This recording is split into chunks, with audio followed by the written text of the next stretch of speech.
Hi welcome back. ఈ వీడియోలో ఏంటంటే ఏపీ ఎంసెట్ ఫోర్త్ పేజ్కి సంబంధించి ఫైనల్ అప్డేట్ నాన్న. ఇదైతే ఇంక ఇప్పటి నుంచి నేను వీడియోస్ అనేది చేయకూడదు అనేసి ఫిక్స్ అయిపోతున్నాను. ఎందుకు ఏంటి ఫోర్త్ పేజ్ అనేది ఉంటుందా ఉండదా, ఉండడానికి ఎన్ని ఛాన్సెస్ ఉన్నాయి, లేకుండే దానికి ఎన్ని ఛాన్సెస్ ఉన్నాయి, అండ్ మీరు ఇప్పుడు ఫోర్త్ పేజ్ కోసం వెయిట్ చెయ్యాలా వద్దా, వెయిట్ చేస్తే అంటే కండక్ట్ చేసే ఛాన్స్ ఎంత ఉంది, వెయిట్ చేయకుండా ఉంటే మీరు ఏం నష్టపోకుండా ఉంటారు, వెయిట్ చేస్తే మీరు ఏం నష్టపోతారు. సో దీనికి సంబంధించి నేను మీకు ఈ వీడియోలో అయితే క్లియర్ గా డిస్కస్ అనేది చేస్తున్నాను. అండ్ ఇంకోటి ఏంటంటే ఎస్ఎఫ్ఐ వాళ్ళు, ఏఐఎస్ఎఫ్ఐ వాళ్ళు వీళ్ళందరూ ఏమని చెప్పారు, సో దీనికి సంబంధించి కూడా ఈ వీడియోలో అయితే డిస్కస్ అనేది చేసుకుందాం. కాబట్టి ఒక లైక్ అనేది చేయండి. అండ్ ఎవరైతే ఫోర్త్ పేజ్ కౌన్సిలింగ్ కావాలనుకున్నారో వాళ్ళందరూ V1 ఫోర్త్ పేజ్ కౌన్సిలింగ్ అనేసి కామెంట్ చేయండి.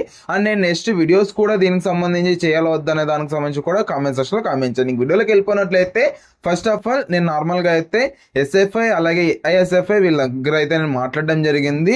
ఇలా మనకు న్యూస్లో కూడా వచ్చింది కదన్నా ఏంటి అది ఇది అనేసి అయితే నేను మాట్లాడాను. బట్ వాళ్ళు ఏంటంటే ఇప్పుడు ప్రజెంట్ మనకు మెయిన్ డిసడ్వాంటేజ్ ఏమైందంటే ఇప్పుడు మనకు వెబ్సైట్ అనేది టోటల్గా అప్డేట్ చేయడం అయితే జరిగిందనమాట. ఏదైతే థర్డ్ పేజ్ కౌన్సిలింగ్ ఉందో ఆ యొక్క థర్డ్ పేజ్ కౌన్సిలింగ్ నుంచి మనకైతే ప్రజెంట్ ఇప్పుడు వెబ్సైట్ అనేది అప్డేట్ చేశారు. ఓకేనా. సో వెబ్సైట్ అనేది అప్డేట్ చేయకుండా ఉండింటే మనకు చాలా అడ్వాంటేజ్ అనేది ఉండేది. సో ఛాన్స్ అనేది ఉండేది, ఫోర్త్ పేజ్ కౌన్సిలింగ్ అనేది కండక్ట్ చేస్తారు అనేసి మనకు కొద్దిగా హోప్స్ అనేది ఉండేది.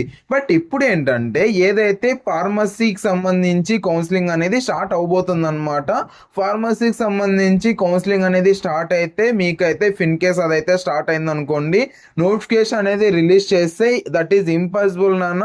ఫోర్త్ పేజ్ కౌన్సిలింగ్ అనేది ఇంకా అసలు కండక్ట్ చేసే ఛాన్స్ అయితే లేదు. ఎందుకంటే ఇంకా వాళ్ళకి బీ ఫార్మసీకి సంబంధించి, ఫార్మడీకి సంబంధించి వాళ్ళకైతే కౌన్సిలింగ్ అనేది కండక్ట్ చేయాలి కదా.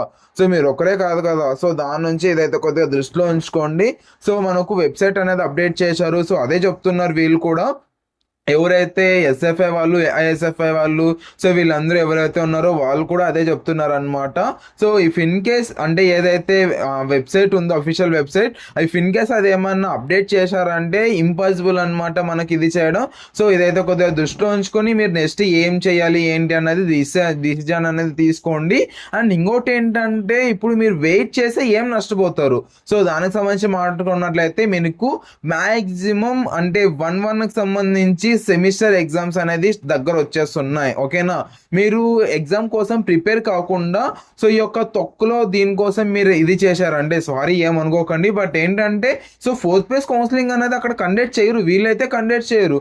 బట్ మీరేమో అంటే కోర్టు దగ్గరికి వెళ్తాం అది ఇది అనేసి మీరు అలా ప్లాన్ చేస్తున్నారు.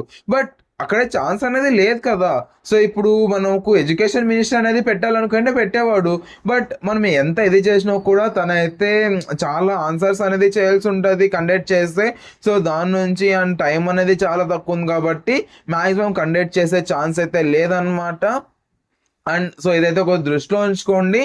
మీరు ఫైట్ చెయ్యండి, నేను మిమ్మల్ని ఫైట్ చెయ్యకండి అనేసి నేను చెప్పట్లేదు, నాకు ఆ రైట్స్ కూడా లేవు. బట్ ఏంటంటే మీరు ఫస్ట్ సెమిస్టర్ అనేది ఉంది కదా, ఈ యొక్క 1-1కి సంబంధించి మీరు కొద్దిగా ఎగ్జామ్స్ మీద కూడా కొద్దిగా ఫోకస్ పెడితే అక్కడ కొద్దిగా బాగుంటుంది. లేదు అనేసి మీరు టోటల్గా ఫోర్త్ పేజ్ కౌన్సిలింగే కావాలి అనేసి మీరు అలాగే చూసుకున్నారంటే సో అవ్వదు నాన్న. సో ఇదైతే కొద్దిగా దృష్టిలో ఉంచుకోండి. బికాస్ ఆఫ్ మరి మీకు 1-1లో ఫెయిల్ అయ్యారు అనుకోండి, మరి మీరు దానికి సంబంధించి సప్లిమెంటరీ ఫీ కట్టాలి, మరి దానికి సంబంధించి సో ప్రాక్టికల్స్కి దీనికి ఆ ఫీజు అన్ని కట్టుకొని మళ్ళీ ఎగ్జామ్ రాసి, మరి ఇప్పుడు మీరు ఒక్క ఎగ్జామ్ రాయకున్నప్పుడు నెక్స్ట్ మీరు 2 లేదంటే 2 ఎగ్జామ్స్ ఒకటేసారి రాయాలి. సో అదైతే కొద్దిగా దృష్టిలో ఉంచుకోండి.